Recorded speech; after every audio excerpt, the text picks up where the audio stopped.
भारत का नाम लेकर अपनी रोटी चलाने वाले पाकिस्तानी हुक्मरान को अब जब रोटी नहीं नसीब हुई तो वो अब भारत के घुटनों पर आ गए।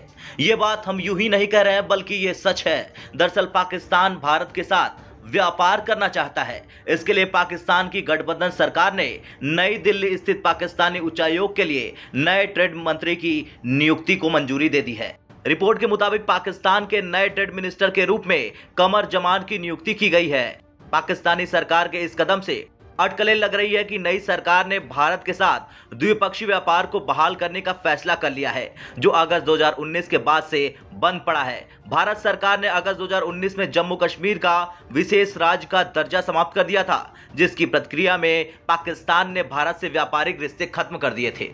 सोशल मीडिया पर पाकिस्तानी सरकार के ट्रेड मिनिस्टर की नियुक्ति के फैसले की तीखी आलोचना हो रही है। लोगों का कहना है कि ये एक तरह से भारत के सामने पाकिस्तान का सरेंडर है। नई सरकार ने मान ली हार।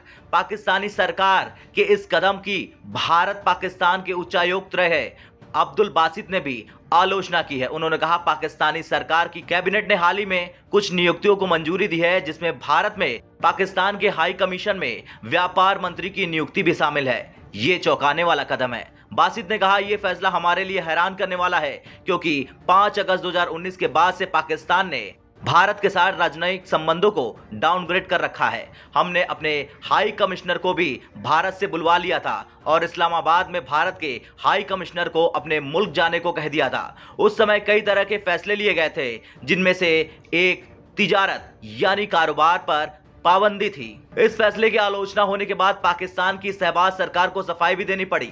वाणिज्य मंत्रालय की ओर से जारी बयान में कहा गया, मंत्रालय 46 देशों में 57 ट्रेड कमीशन मैनेज करता है, जिसमें नई दिल्ली में ट्रेड एंड इन्वेस्टमेंट मंत्री का पद भी शामिल है। नई दिल्ली में यह पद 2 दशक से भी अधिक समय से है और इसका भारत के साथ कारोबार शुरू करने या मौजूदा संदर्भ से कोई लेना देना नहीं है। इस नियुक्ति को भारत के साथ व्यापार प्रतिबंध में किसी तरह की छूट के संबंध में नहीं देखा जाना चाहिए। खैर, आज नहीं तो कल ये होना ही था, क्योंकि पाकिस्तान को पता है कि भारत की मदद के बिना वो एक कदम आगे नहीं बढ़ सकता। लेकिन आगे देखना यह होगा कि भारत की शरण में आए पाकिस्तान को मदद मिलेगी या नहीं।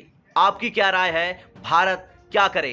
कमेंट करके जरूर बताएं। ब्यूरो रिपोर्ट, भारत तक।